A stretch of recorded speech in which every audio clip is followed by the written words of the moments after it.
2026 sudah di depan mata dan bagaimana nasib kita sebagai fotografer dan videografer. Nah, makanya gue mau modalin 5 mitos terbesar yang mungkin kalian pernah dengar di sosmed atau dimanapun yang orang bilang, tapi menjadi kesalahan fatal ketika kalian berkarir di industri ini. Dan sebagai orang yang berpengalaman kurang lebih 6-7 tahun di industri foto video, gue mau kasih tahu kalian solusinya supaya kalian gak ulang kesalahan kayak gue. Let's break it down.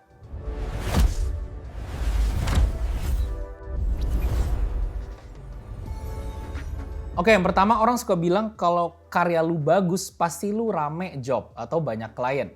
Menurut gue ini adalah mitos karena kuncinya sebenarnya adalah siapa yang tahu kalau karya lu bagus. Makanya kuncinya kembali lagi kita harus marketing, kita harus sharing-sharing post, makanya gue ngonten, bisnis gue juga post di social media, main ads juga, karena ini semua penting. Karena percuma kalau lu punya karya yang bagus tapi lu nggak bisa komunikasi, lu nggak bisa kasih tahu ke orang kalau karya lu tuh bagus gitu. You have to showcase your value. Marketing itu menurut gue sangat kunci. Gimana caranya kita nggak sekedar post-post karya di sosmed tanpa mikirin optimization sosmednya, tapi kayak lu tweak-tweak dikit aja, kasih 20% opening atau apapun itu, atau share progress atau di BTS-nya gimana caranya. Itu akan membuat orang tuh semakin appreciate value lu sebagai fotografer ataupun videografer gitu ya. Karena banyak orang tuh nggak tahu betapa susahnya tuh jadi fotografer dan videografer dan effortnya seperti apa. Makanya perlu diketahui juga dan perlu dijelaskan, komunikasikan ke orang kalau memang kita tuh sebagai videografer tuh effortnya segini gitu ya. Gue juga rekomen untuk offline marketing, yaitu via networking. Jujur jauh lebih banyak job-job yang klien-klien yang loyal sama gue itu kenalnya justru lewat word of mouth, via networking gitu ya. Teman rekomendasi ke teman, kita ngobrol-ngobrol sama orang di sebuah acara atau sebuah pertemuan, terus akhirnya dia mau bikin video foto-foto sama kita gitu. Ya overall, kalau misalkan karya lu bagus, jangan lupa untuk showcase karyanya, untuk kasih tahu ke orang kalau karya kalian itu unik dan berbeda. Next, orang suka bilang kalau gear lu bagus, rate lu pasti naik. Menurut gue ini belum tentu. Kenapa? Memang di beberapa case itu kalau misalkan kalau lu punya budget yang tinggi, biasanya klien itu akan melihat kok equipmentnya gini-gini aja ya gitu ya. In an ideal world, kita itu mau dibayar karena concepting kita, karena otak kita kan, cara kita melihat seni gitu. Nah makanya kalian harus hati-hati, karena menurut gue punya gear yang bagus tuh penting, tapi jangan sampai lu overkill di gear untuk produksi yang harusnya tidak seperti itu. Makanya untuk showcase value yang kita punya di otak kita ini, kita harus pintar berkomunikasi. Showcase-nya gimana gitu, gimana caranya kita bisa mempresentasikan konsep, komunikasikan konsep ide yang ada di otak kita ini, supaya klien tuh bisa melihat gitu, oh value lu tuh di sini gitu loh. Dulu aja gue sebenarnya orang nggak ngonten sama sekali, gue nggak suka di depan kamera, tapi ya terdorong karena memang satu gue pengen share ilmu-ilmu yang gue dapetin dan gue nggak mau orang melakukan kesalahan yang sama kayak gue. Dan begitu pula gue juga pengen asas skill public speaking gue, supaya ketika ngomong sama klien, ketika ngomong sama kalian, gue tetap bisa memberikan apapun yang gue pengen sampein dengan jelas, ringkes, dan efektif gitu. Cara kita kembali lagi berkomunikasi dengan klien itu akan jauh lebih valuable daripada kita punya gear yang mahal-mahal, yang gede-gede dan sebagainya. Dan selain itu juga, kalau kita punya gear yang bagus, kita juga harus memberikan ekspektasi yang sepadan gitu ya. Jangan sampai brand tuh minta referensinya kayak TVC, tapi padahal skalanya realitanya tuh sebenarnya cuma sosmed gitu. Jadi kayak dari kita juga sebaliknya juga bisa ya. Kalau misalnya kita dari pihak fotografer, videografernya kita share reference yang kayak TVC atau yang skala tinggi, yang kayak iklan-iklan brand-brand gede, tapi ternyata karena budgetnya dan sebagainya kita nggak bisa deliver, nanti kliennya kayak, kok nggak kayak referensi ya gitu. Makanya gue saranin kalau misalnya kalian mau komunikasikan referensi ke klien, atau mereka yang kirimkan ke kita gitu ya, pastiin ini referensi apanya nih, ya kan. Gue tuh kalau misalnya bikin deck, gue suka kayak, gue misalnya yang ini tuh referensi mood, lighting, yang ini referensi sequence, storyline, yang ini referensi musik. Skalanya sosmed nih, tapi referensi storyline-nya nih kayak TVC, masih possible gitu, masih bisa kita kerjain gitu. Karena klien-klien tuh ada yang awam, mereka tidak tahu kira-kira bikin TVC, bikin digital ads tuh budgetnya berapaan sih gitu. Makanya sebisa mungkin kita komunikasikan semua dengan jelas gitu. Dan selain itu juga, jangan lupa ya, kalau kita punya gear yang bagus itu memakan modal atau memakan revenue kita sendiri gitu. Selalu kalau misalnya kalian butuh, misalnya lensanya 3, belilah 3, jangan beli 6. Make sure that ketika kalian invest di sebuah alat, itu dilakukan dengan matang gitu.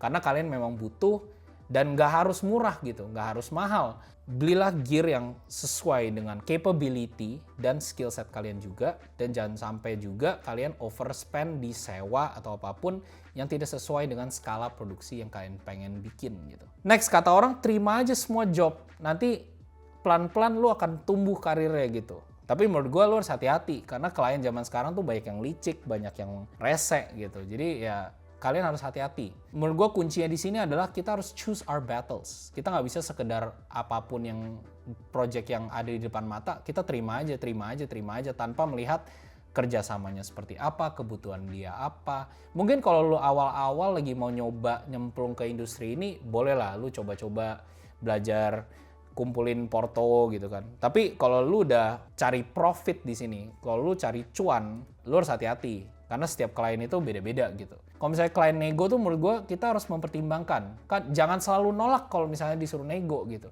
Karena kita harus lihat intangible value yang kita dapat dari nego itu. Misalkan tadi dia satu project, tapi satu project dia minta nego karena dia belum ada budget gitu. Tapi lu lihat progress brandnya tuh kayaknya budgetnya akan naik terus nih. Lo analisa, oh ternyata bisa nih kalau misalnya gue kasih diskon sekarang mungkin potentially gue akan dapat 8-10 job lagi ke depannya gitu. Ya itu enak dong, maksudnya itu potensinya gede gitu. Lebih berharga orang, klien atau brand yang sama itu kerja sama lu terus daripada lu cari 10 klien baru yang mau kerja sama lu. Sebisa mungkin kita mempertahankan klien-klien yang penting-penting itu. Dan itulah klien-klien yang kita harus pilih untuk dijadiin job kita. Bukan yang dia janjinya manis, tapi realitanya pas lu jalanin ternyata dia banyak cincong-cincong ya atau banyak masalah yang lu belum siap. Nah, cara mitigasinya. Yang pertama adalah lu harus tentuin scope of work yang jelas. Dia mintanya satu video, terus di post production tiba-tiba minta 2 video, budgetnya nggak bisa naik gitu kan. Semua harus di-clearin dari awal, SOW-nya seperti apa. Kita harus kasih tahu kayak, oh ya revisi maksimal 2 ya. Atau kayak misalnya, oh syuting itu maksimal 8 jam ya. Misalkan lu punya sistem kayak gitu, everything yang lu punya, every kayak batasan untuk budget, untuk work, outputnya maksimal berapa, itu semua harus lu komunikasiin di awal pas pre-production supaya kliennya tuh nggak bisa sikat lu di belakang gitu. Dan pastikan semua komunikasinya kalau bisa didokumentasi. Kalau misalnya meeting, bikin meets, direkam gitu. Atau gue lebih suka via chat gitu, atau via dokumen, via MOU, ya kan, tertulis gitu. Kalau misalnya dia ngomong di chat, ya udah, lu tinggal screenshot chatnya. Kalau dia tiba-tiba mau ngomong atau ngomel, lu tinggal, nih lu pernah ngomong. Kalau pakai MOU lebih enak lagi. Lu bisa menyampaikan semua dengan jelas, kliennya bisa menyampaikan semua dengan jelas, kalian semua bisa bikin perjanjian kerjasama yang jelas, ditanda tangan legit gitu. Jadi kalau ada apa-apa, lu nggak usah worry gitu. Semua udah clear dari awal. Pinter-pinter dan juga memastikan kita bisa pilih green flag client sama red flag client. Next, kalau kalian perhatiin di sosial media, semua orang tuh selalu pamer body kamera dia. Dan orang yang kerja di foto video ini akan selalu kemakan kayak, oh gue pengen punya body ini, gue pengen punya body ini, body ini, body ini. Tapi realitanya dari pengalaman gue lebih berguna lensa daripada body. Body yang biasa-biasa aja itu bisa punya visual yang jauh lebih gila ketika di-pairingin sama lensa yang bagus. Gue masih pakai APS-C sampai sekarang untuk komersil, dan banyak orang mungkin kalau lihat kayak, ih kok lu bisa sih jadi profesional tapi pakainya malah sensor-sensor beginner. Tapi ya realitanya gue bisa memberikan hasil yang lebih bagus dari kamera-kamera yang full frame yang orang-orang pada pakai gitu. Gue bisa bilang gue above average lah hasil kualitas gue. Gue gak mau terlalu sombong atau gimana. Cuman intinya gue ngerasa gue selama ini bisa upgrade kualitas video gue bukan karena bodinya, tapi karena lensanya. Memang kayak ada beberapa aspek kenapa body itu penting, itu juga penting. Tapi jangan sampai lu all out budget di body, tapi lu nggak invest di lensa. Karena lensa yang gue invest ini semua gue itu sangat perhatiin nggak cuman aperture. Orang tuh suka kemakan aperture. Oh f1,2 pasti lensanya bagus gitu.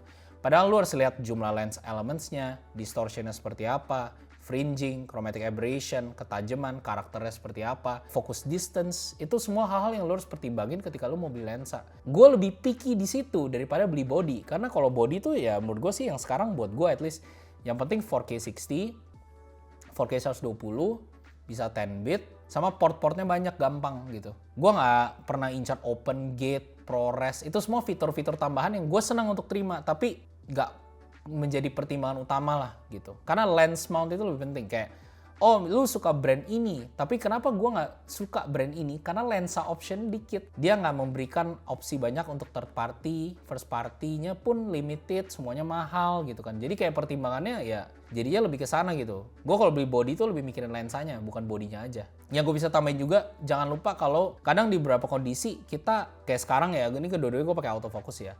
Dia bagusnya memang menurut gue sekarang teknologi tracking itu udah gila banget. Kayak gue mau begini, mau mundur, mau begini, mau mundur, semuanya tajam gitu, semuanya jelas. Tapi kadang gue ngerasa kesulitannya tuh di focus shifting gitu kan. Ketika kita mau bikin video khususnya, kita kan mau shift fokus menjadi salah satu bagian dari cara kita visual storytelling. Kadang kameranya tuh tidak selalu bisa berkomunikasi sesuai dengan kita. Dan ini bukan soal merek, gue pernah cobain banyak merek kamera, dan menurut gue ada aja beberapa persen kecil-kecil kemungkinan kadang lu mau fokusnya ke sana, tapi dia nggak ke sana gitu, karena autofocus kan. Crucial untuk kita sebagai videographer dan fotografer untuk memahami manual fokus. Karena critical moments yang seperti itu, ketika autofocus kita tidak bisa memberikan apapun sesuai yang kita mau, kita bisa pakai manual fokus, terus kita langsung bikin sendiri sesuai kita gitu. Next, paling terakhir, kalau lu kerja sendiri, cuannya ke lu semua. Kalau lu kerja sendiri, profitnya semua ke lu. Lu nggak usah keluarin duit kemana-mana. Menurut gue itu mitos. Kenapa? Karena dari pengalaman gue dulu kerja sendiri, gue jauh lebih kewalahan. Gue nggak bisa kerjain A, B, C, D, E semua dengan bagus, dengan perfect. Karena that's why gue ada tim. Gue kerja dalam tim karena gue lebih mementingkan konsistensi dari kualitas gue. Di industri foto video ini pasti punya spesialisasi. Kalau kalian udah profesional, pasti kalian mulai ngerasa gitu. Gue lebih kuat di aspek ini, gue nggak kuat di aspek ini. Kayak dulu gue maksa diri gue pengen jadi director. Tapi pas gue direct, gue terlalu banyak urusin teknis visualnya.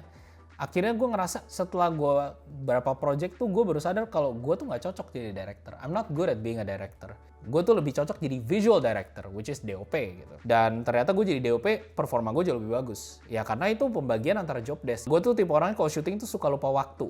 Kalau gue belum dapet shot gue yang perfect, gue nggak akan terus berjuang sampai dapet gitu. Tapi ya kadang itu menghambat efisiensi produksinya.